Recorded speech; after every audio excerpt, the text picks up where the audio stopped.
You already know the Birdman here. Welcome back, everybody, to the Dot Our Crib podcast. I know, it's been a very long time since the last time I put out a video, and that's me. That's my fault. I had got wrapped up in a few other things, and I should have been focusing more on focus on this podcast. But that doesn't mean I hadn't been putting out content. So on my Instagram, on my TikTok is back, but on my Instagram, TikTok. And my other YouTube channels at Bright Night BK and Bright Night Light, I've been putting out shorts and videos for gaming over the course of this time when I haven't been focusing on here. One thing that I've noticed after putting that content out, especially for the gaming, is that not all the people I know personally watch video games as much. And I noticed when I did start the podcast a while ago, people were always tuning into the podcast. It was a once a week thing and not a daily thing, but people were always tuning in, and you definitely knew people were waiting on it when they were like, when's the next episode? Or you haven't posted in so long. And I've noticed that the podcast really does sell, and I've been neglecting the bag multiple times. So we're just going to get back into it and put a lot of my focus on here. So without further ado, here is another warm welcome to the Not Our Crib podcast, the show where we go through all the rooms in the house and the facilities and the buildings and the office spaces, and we discuss a lot of things. We have a few laughs here and there, if I can help make you guys laugh. But before I get too ahead of myself, make sure you guys like, comment, subscribe, share, please. Comment what you did today. Comment what you did today. Comment when you checked out of the video. Past this point. Now, don't just be like, I checked out at 00. Comment when you checked out of the video if you have other things to do, your favorite parts, laugh, whatever. It is greatly appreciated. Without further ado, let's get into the first segment of today's podcast. Let's talk about the most recent thing, TikTok. So a few months to a year ago or whatever, TikTok was up for being banned. Now, at the time, Donald Trump wanted to ban TikTok for, what was the reason? I don't even remember anymore, because the reason why it's back is not for the reason why it's back. And the one thing that in today's information era is that you really can't pull a fast one on us the way you could a few years ago. There's too much information flying around, and the tactics have been used so often, it's getting old. It's not that it's not working. I mean, it's not broke, so they're not going to fix it. But it is getting kind of old. And what many people have speculated so far is that TikTok was originally up for getting banned because they said they were selling our data, like they don't do that themselves. And then while we were fearing it get banned, we had the date and everything, and we we're waiting to see if Donald Trump was going to last minute reverse it before it gets banned. It got banned for like over 12 hours. People lost their minds. Some people were just like okay with it. The UK thought they were hot stuff that now that Americans were gone. And side note about the UK, what do you have against us, man? Is it because y'all lost a 13 colony lead? Is it because y'all food is trash apparently? Is it because y'all copy everything we do? Is it because y'all keep saying Nikki instead of Nike? Or do you have a problem with us because we say Porsche instead of Porsche? Because there's no A at the end of Porsche. I don't know what it is with y'all, but y'all gotta cut it out, okay?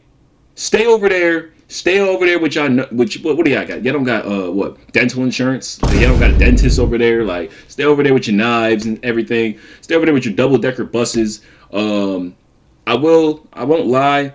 Milk and tea is actually really good. I had chai. Chai is really good. I like chai, ginger chai. Aside from that, yeah, stay over there, and just hush. Because you're the only reason why, we're the only reason why you have any type of real entertainment on social media.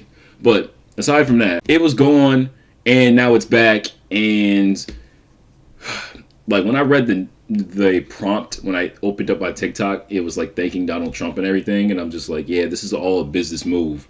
What I've heard so far that it came back that they went to buy their servers. And now they have access to TikTok's servers and algorithms, but it's still not as good.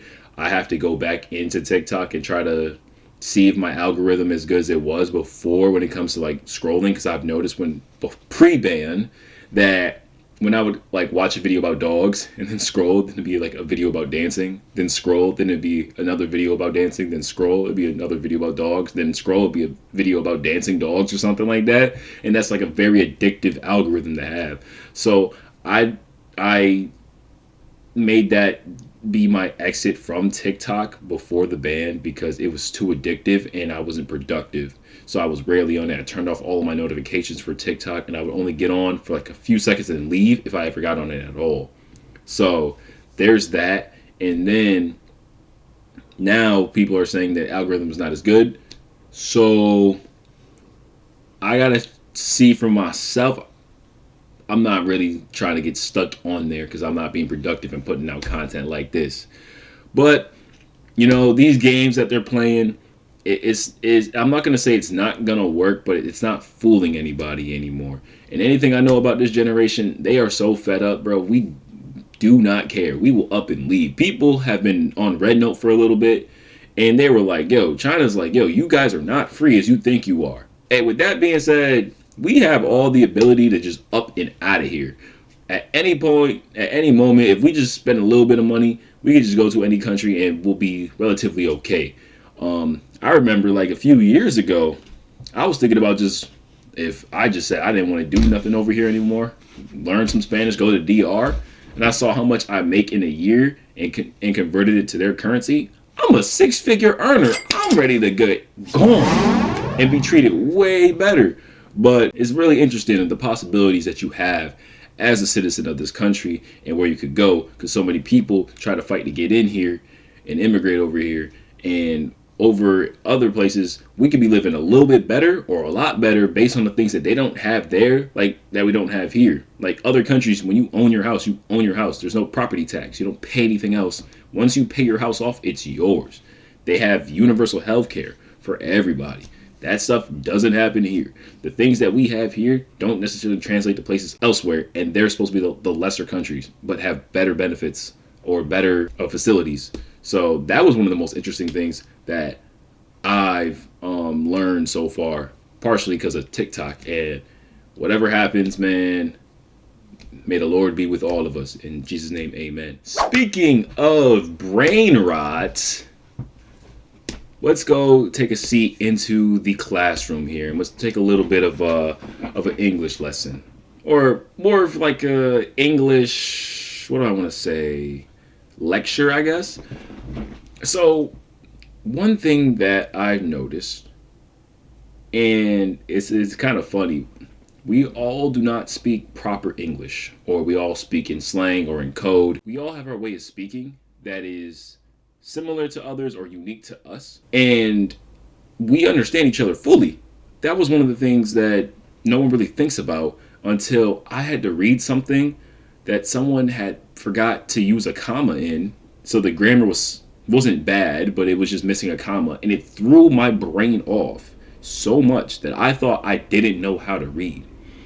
And partially that has to do with how we grew up learning English. We learned it the very proper way of doing things.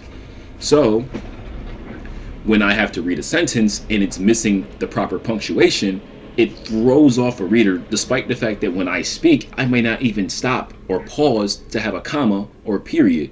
Or I might say something that I don't actually mean, or I'll say, I'm not even lying, but that was crazy.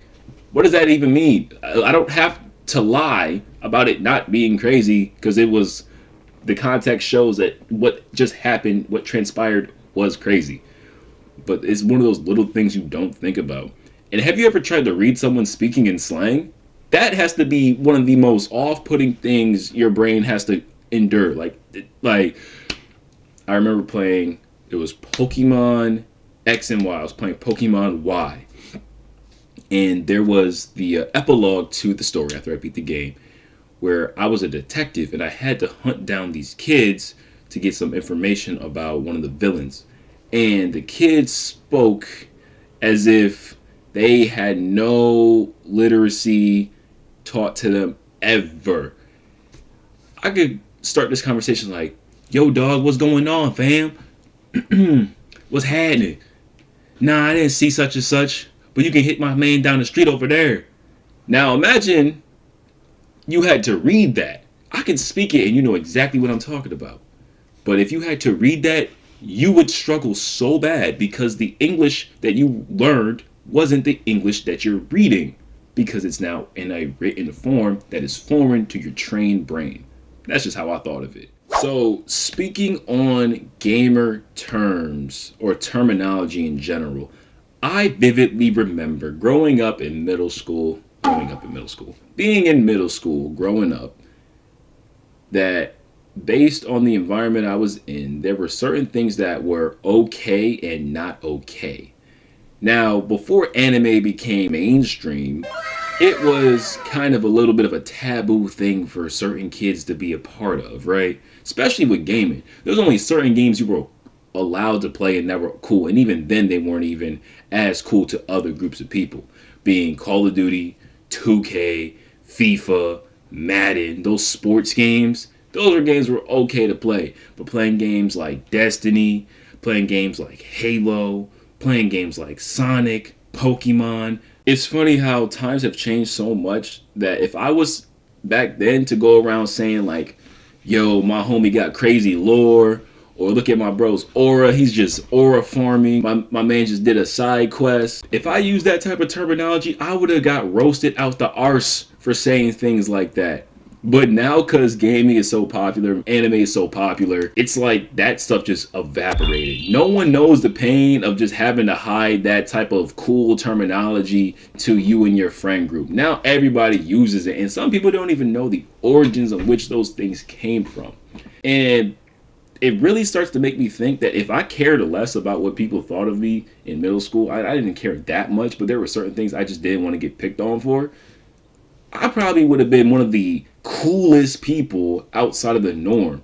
And growing up, noticing that the status quo is more so the problem than it is the I won't say solution, but it's more so the problem of what holds people back from creativity. It's one thing to be part of the status quo and come to school in Jordans, come to school in the best Nike tech clothes, sweats, hoodie, whatever it may be. It's another thing to be your own person and say, well, I feel comfortable walking around in Converses. I feel comfortable walking around in Pumas. I feel comfortable walking around in Fila. Matter of fact, one of my friends was always a fan of Champion. However, right, he would never wear it because Champion was in Walmart. So once Champion stopped being sold in Walmart and started going to Foot Locker and it became popular, he brought out all of his Champion stuff.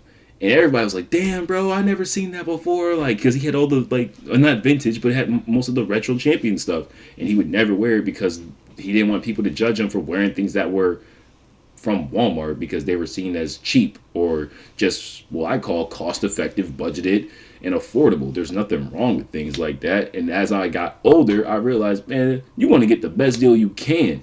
We was in school judging people for having cheap stuff. Like, we paid for it. Like, we didn't pay for it. Our parents did. And they had to work within their means to get us the things that we liked or wanted or the things that they could afford. So to really judge people based on the things that they enjoy or the things that they can acquire based on certain people, because if, let me be an immigrant from Kenya wearing Fila, and they know that, they're not going to say nothing because they think I don't have that type of money, socioeconomics, to provide for Jordans, my family to provide me with Jordans. But let me be an American-born, African-American male, and I'm wearing Fila. I'm getting clowned on because the assumption that my family's supposed to have a certain amount. I've seen people who have family members or who have parents that make six figures separately and make that double together, but they have so many things to take care of. They have multiple children, they have multiple bills, they have loans they gotta pay. So getting them the brand new Jordans is the last thing on their mind. They're taking whatever deal they can get. Just looking how ridiculous popularity really is in terms of school, and not even just in terms of school, but in terms of life, is kind of just gotten out of hand. The things that weren't popular are now the popular thing, and no one's really judging you for liking anime. No one's really getting upset with you for liking video games like that. It's because it's cool because it has a foundation of people that are accepting of most kinds of people. And I say most because there are people in gaming spaces that don't let certain people in or they just want to be toxic. Same thing with anime. but it's because they had more of a past of having to hide and pretend not to like the things that they are, that they're accepting of it now. And there are some people who wish to gatekeep, and I can understand that. I'm not much of a gatekeeper, but I'm open to allowing people to be cool with all of us, because it's nothing to really hide. It's something that we should all enjoy, right? We all should be different people, and we should all be living within the means of ourselves to be expressive as much as we can. That's the freedom, that's the right, and no one should have anything to say negative about it, as long as it's not hurting anybody else, including yourself.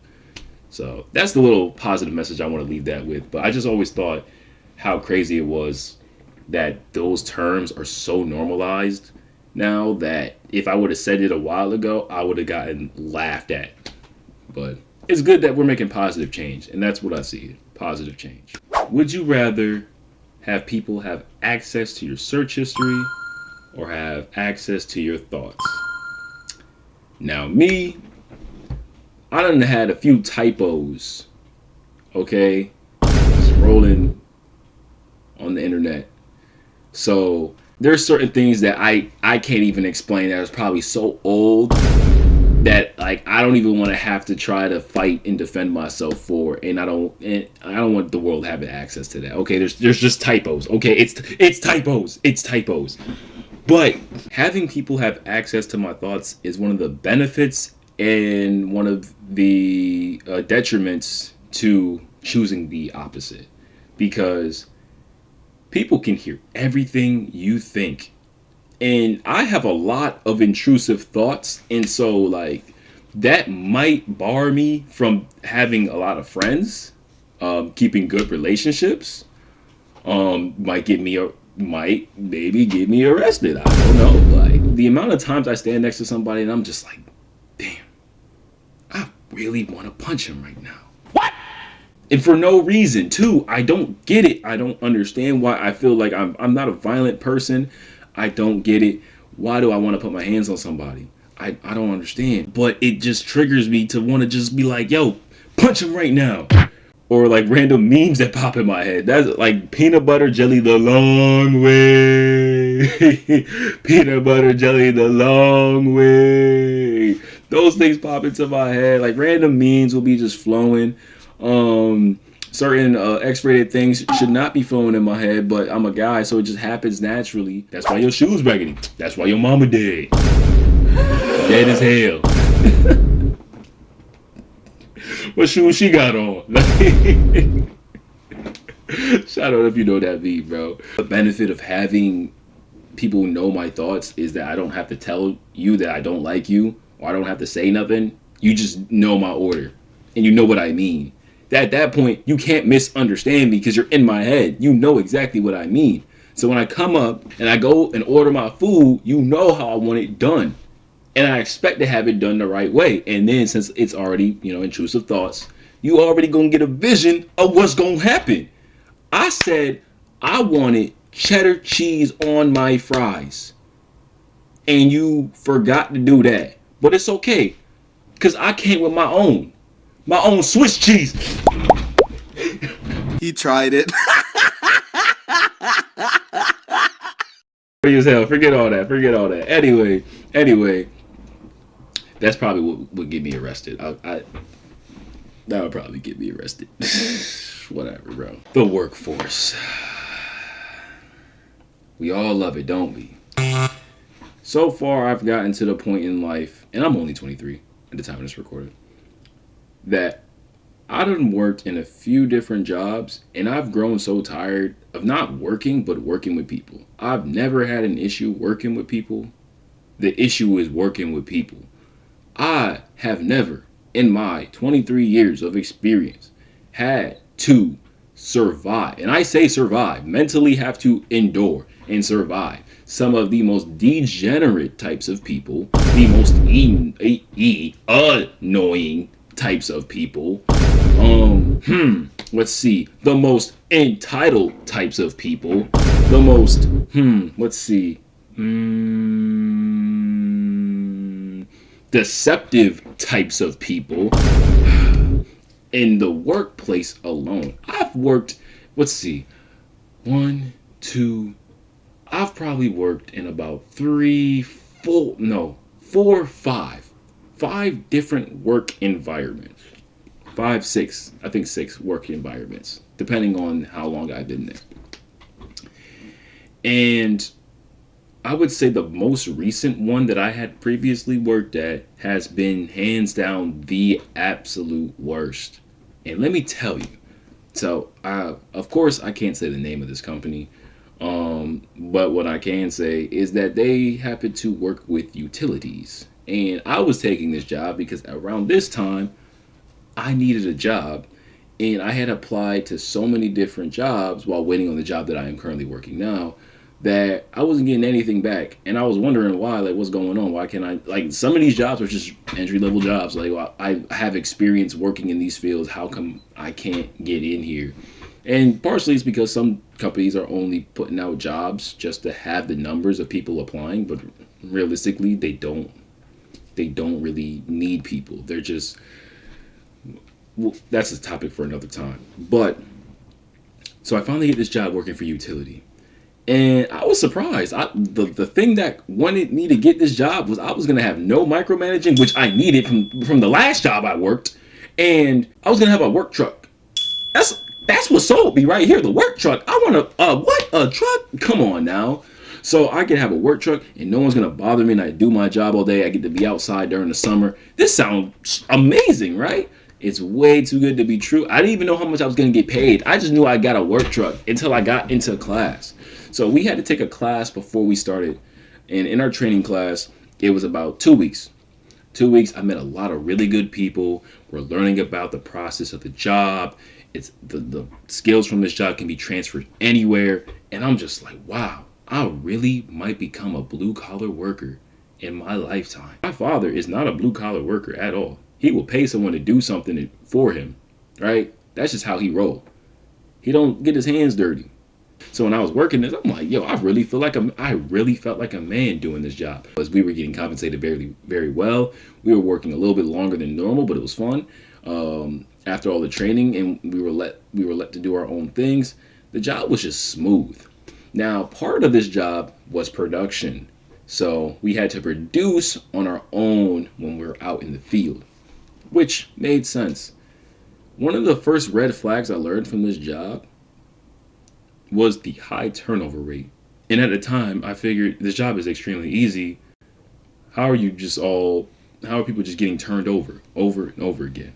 Word of advice, jobs with high turnover rates. You better be looking for another job. You better understand why they have a high turnover rate, and you better be looking for another job. Because the next, it might be you. I figured because the job was so easy, like, how would people just be leaving? And guess what the manager said? Yeah, we don't know either. Really? Really? You don't know why? Because I ended up finding out. And shoot, when I found out, it was little things over time that just kept building and building and building and building. I would say the first instance, and the reason why I didn't use it as the main reason why this job is the way it was that I had gotten into an incident with a supervisor specifically. And how this went down, it was one morning we had to make sure we were in the facility at 7 o'clock or before 7 o'clock.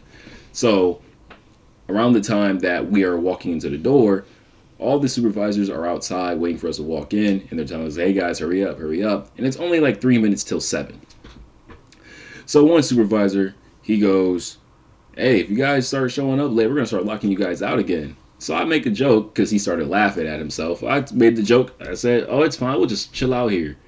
Next, I hear a supervisor I wasn't talking to was like, yeah, and that's going to end up becoming a write-up, and then you'll be terminated. And I look to see who was talking, and he is just mean mugging me. He is staring me down, looking into my soul. I'm just like, yo, I'm looking at this man's piercing blue eyes, staring right at me, wondering what's going wrong in his life to where you gotta just jump in a conversation that had nothing to do with you. And it's not like I was being disrespectful to the other supervisor. Otherwise, I would completely understand. But we were just going joke for joke. So it wasn't even that serious. So I go, oh, word? And I just kept walking. And from behind me, I hear him say, "Yeah, word." And I'm just like, "Oh, I got you." Now, at that point, I was pissed off. I'm like, "Yo, I just got this job. I've been here for about 4 weeks. I done started. I done started working. I really enjoy it, and I spent like 4 months not being able to work. Like I've been applying job after job after job, and I've been only getting crumbs like working par diem. Wasn't even working part time, just par diem. So I'm on call for some other jobs, and I couldn't afford to lose a job where I'm making really good money now, and I can get myself out of the hole I was a little in right now, just paying little things back, nothing serious. So I couldn't get it out of my head. I'm just like, why would he speak to me like that? Like, what's going on with him? I wasn't talking to him. Like, that junk really got on my nerves because it was just like bad, disrespectful. And then I got the bright idea. Should I just go to HR and report this man? Like, he's a supervisor. He just tried to intimidate me. That's intimidation right there. So a coworker told me, you'll probably get fired for that. And I'm like, you serious? I'm like, yeah, they stick up for each other in that front office. They probably would fire you. But I couldn't let it slide. So after work, I just could not get it out of my head. I'm like, how am I supposed to go back to work and dude's just acting like that? So I realized that our company has a contract with another company. And they're a parent company of the company that we're contracted to. So I'm like, well, I gotta call somebody above all of them to get this man handled. I'm not trying to get him fired, but he needs to not act like that. You're a supervisor. You should know better. And that's the issue. They don't know better. So it took me about half an hour just to get a hold of the company, only because I had to jump through so many hoops to find the number, because that number is not readily available at the job site to report. Once I found that number and I called the ethics line and I told them the story of what happened, they didn't just hear what I said. I sat there and they had me describe every moment. They wanted to know the time, the day, the first, last name, the witnesses. They needed to know how and how it happened, what happened. Like, they needed to know everything. They wanted to know piece by piece, so that way they had it clear, and then they read it back to me. And then after they read it back to me, they said, is there anything I need to fix or anything you'd like to add? I added a few other things that I had picked up after being a part of this job. Like I said, that was the first thing that I noticed that was wrong with this job, but the other things kind of went over my head. The things that went over my head that I left and that I realized is not cool now is that the job is all about money. Now, you're probably thinking, that's every job. That's everything. Everything's all about money. But listen, one thing that my mother always told me is to never discuss your salary at your job, ever. Of course, we don't listen, but I never went out of my way to discuss it because I didn't know what everybody was getting paid. But everybody at the job often talked about it because we all knew we were getting paid the same. I just thought I was going to keep it to myself because of the certain qualifications that I had earned. I had earned a little bit more. But the thing is, since the job is so money driven from a peer-to-peer thing and not from a corporate-to-corporate thing, it actually becomes a huge issue. The reason is everyone's kind of pocket watching each other a little bit, but not in a bad way, but it's more, it kind of just drains you. For me, it kind of just drained me mentally because it's like, I get we're all here to get paid. But why is every conversation about me being certified in certain areas end with, I bet you that extra $3 is good, isn't it? That's how every conversation went. Some people didn't have my certifications. Other people had a certain level of certifications, and I ended up earning that. So when those conversations ended, they would always check in to see how does it feel to get paid an extra $3 on top of your hourly wage, and it got annoying. And then even when the supervisors talk about, hey, we want you guys to get some overtime, you can get some more money. And I'm like, why are you guys so happy to say we can get more money? Like, most jobs don't be trying to pay their people. Partially because they don't actually pay us. We get paid from another company to do their job. That's how it worked. So everything was about money. It started to drain so much. They would always bring it up when production was low at the job. Such as, our production's a little low, guys. We don't want to have to let people go. We got to keep it running so we can keep the lights on over here, man. There's not that many jobs that's going to pay you guys as much as we were getting paid. If you're wondering how much we were getting paid, it was a range from $22 to $25, $50 an hour. That's how much we were getting paid. I don't know about everybody who's watching this who's not from my state, but I live in New York State, so the minimum wage here is now $16, like 16.50. Before that, it was $15, like 15.50. So getting paid that much for 9 hours a day, like, yeah, you're getting paid very well. So that was always kind of like their selling point, to keep people in line or to get people in. And that's the second thing that was wrong. That's the only upside. That's really the only upside to this job, is just how much you're getting paid. That's it. There's no real benefit. They have benefits, but there's no real benefit to this job because, again, high turnover rate. So with those being the things, supervisor trying to intimidate me, everybody just talks about their wage. I finished my report, and when I went back to work the next day, he was not there. Now I figured, he had the day off. You know what I mean? He's a supervisor. They work a lot longer. But he wasn't there for a whole week. So I was like, did he get fired? But the following week he came back.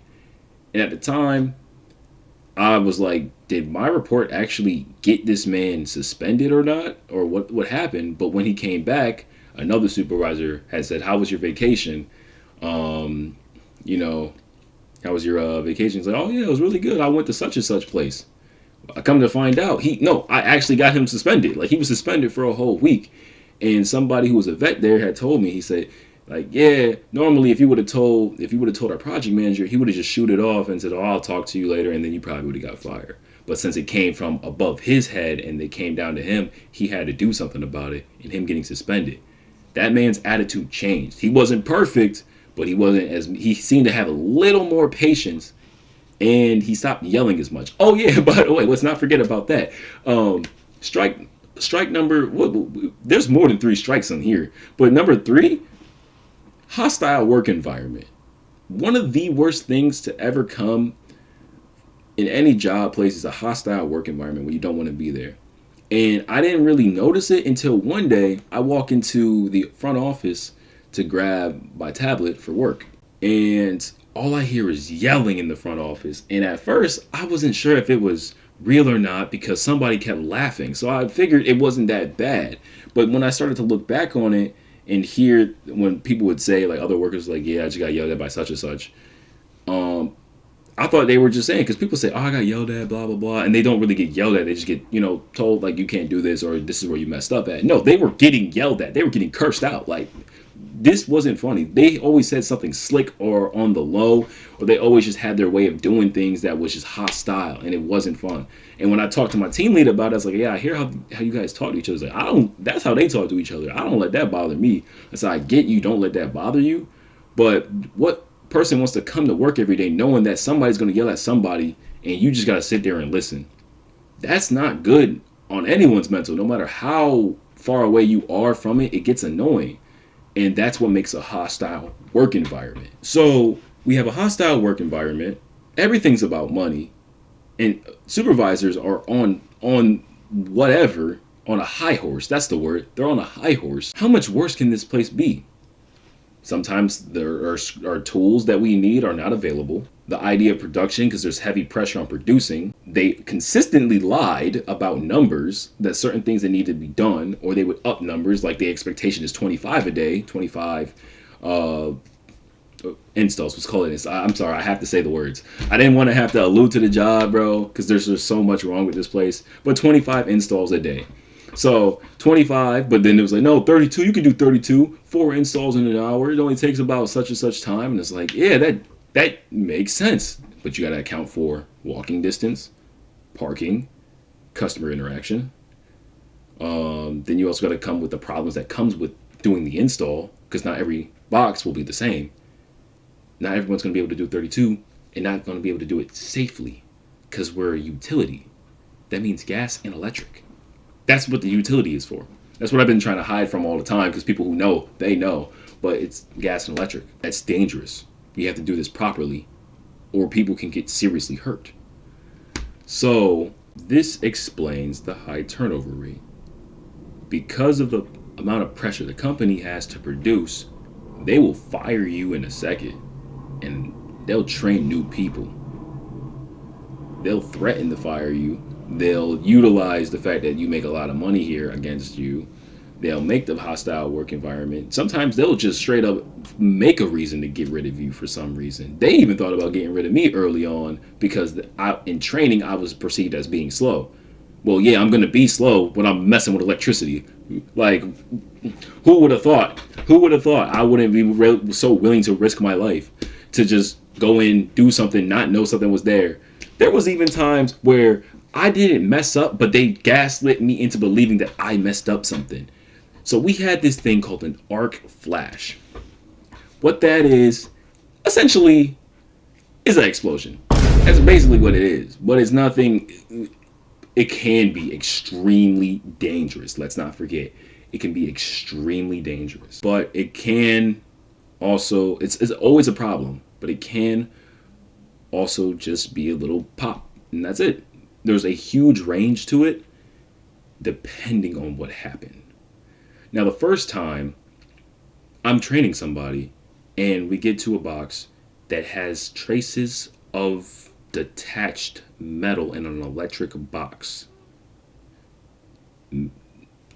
Exactly. Metal and electricity. I know I'm speaking like somebody like put two and two together. You probably did.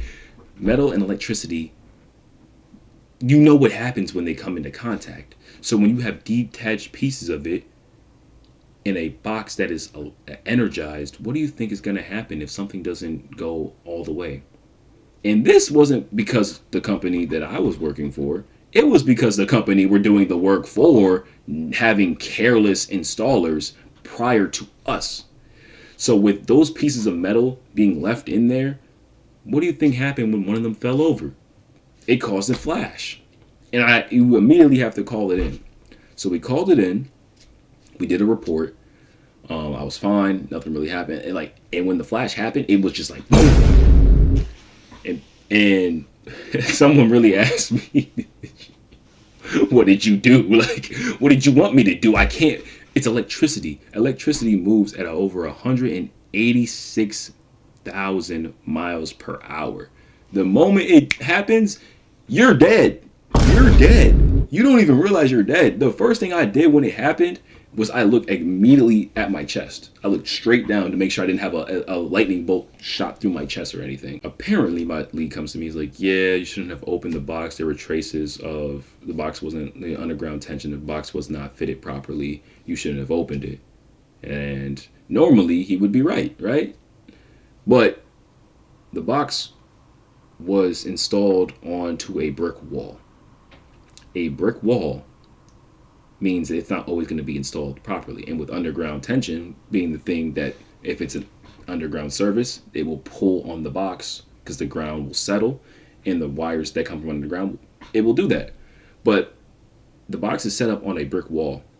The likelihood of it being tilted in that way, especially when it's a box that has guards on the wire so it's going to stay straight, they use that to blame me.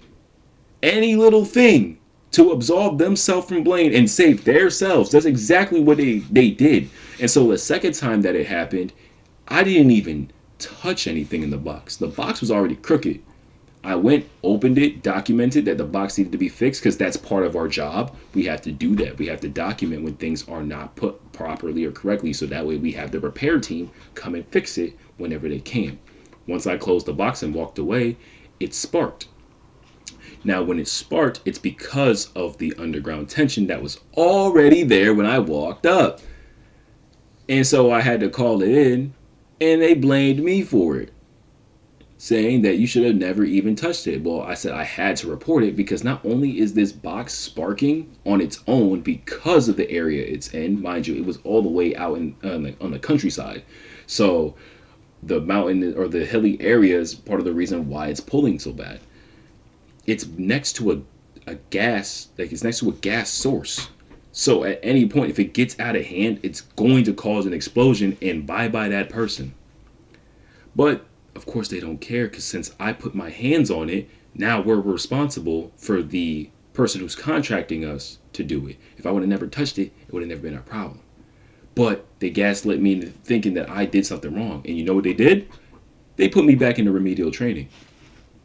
I spent an entire week in training in which I got, oh, well, you get paid to sit down and not do anything. Yeah, that's fine. But I spent an entire week in training. The trainer has me go through my incident. He's like, what's wrong? I said, I tell him everything that's wrong. I already knew this. He shook his head and said, so why are you even in here? You already know what's the problem. So he's like, yo, did you see this in the box? I said, no, I didn't see that in the box. He's like, what you mean? I said, I only saw one side of the box, closed it, and walked away. He said, so then how did this happen? Here's the part I didn't say. When I called the report and the lead came in, he went to do his investigation because that's what he's supposed to do. He's supposed to see it for himself. So when he opened the box and he started putting his tools to it, it sparked on him because he made contact. He caused an arc flash on it, doing his part of the job. I never caused an arc flash. The box sparked on its own.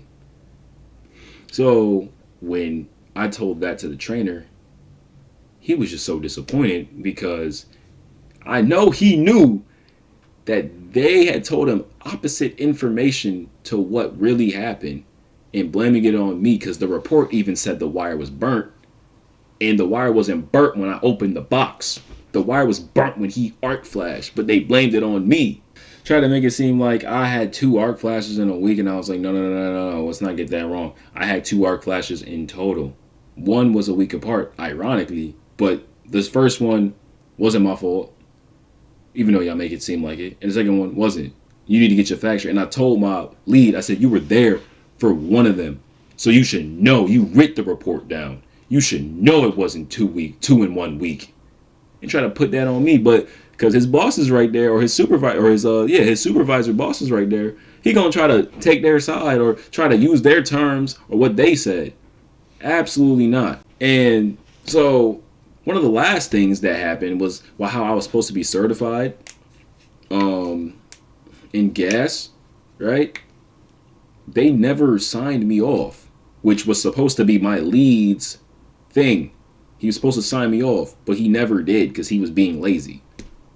Because he didn't want to come in nobody's basement to make sure I knew what I was doing, which I had already been doing it for so long. So it's like, how did you let this slide? So they had the branch manager put me back into training for it. So I had to go along somebody who was certified and have them watch me for a week.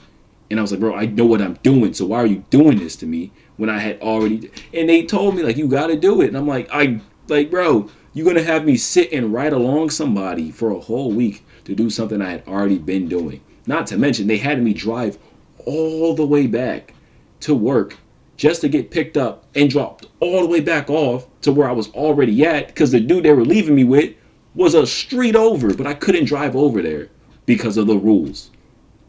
Are you serious? It was just little things like that show that this was a terrible workplace.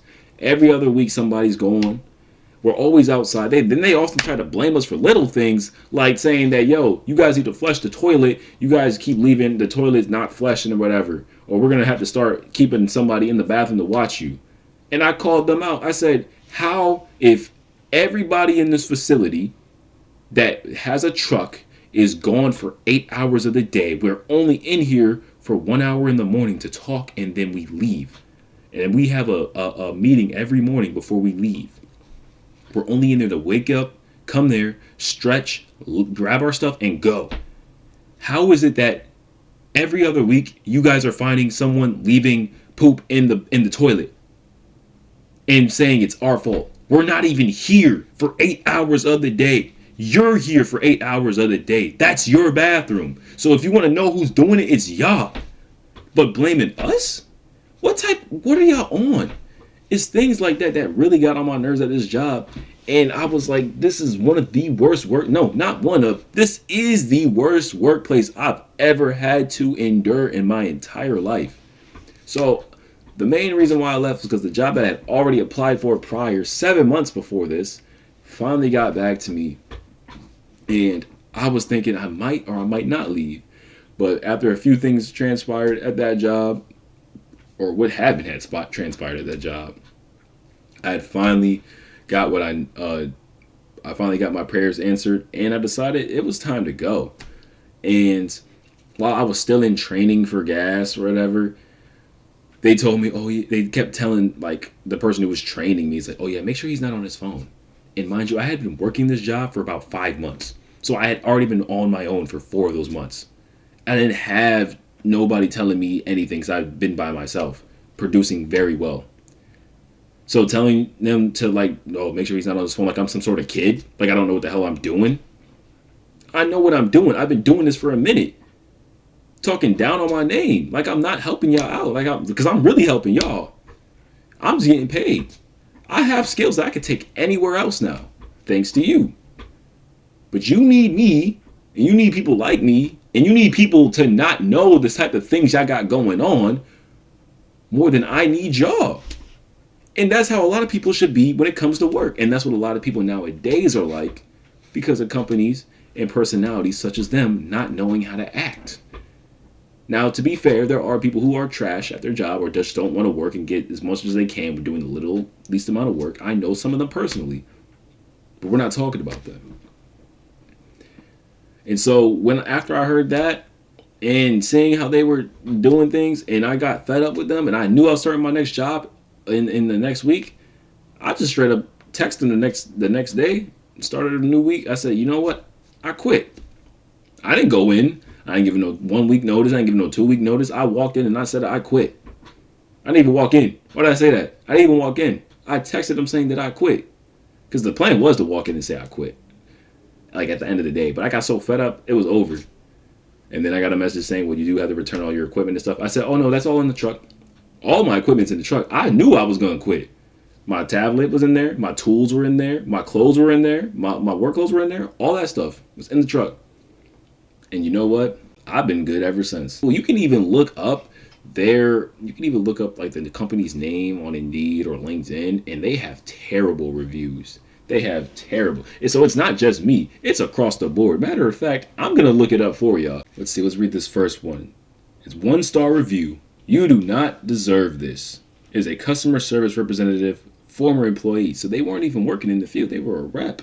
My experience. A typical day at work.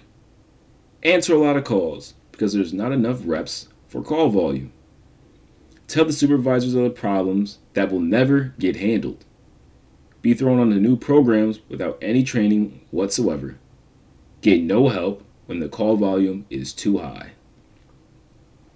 What you believe you learned, be extra serious about not trusting people.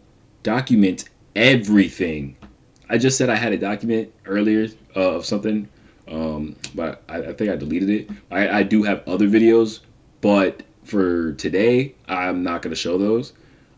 Certain things I can't, and some things I'm not ready to talk about because of my experience, which is not that great. So give it time.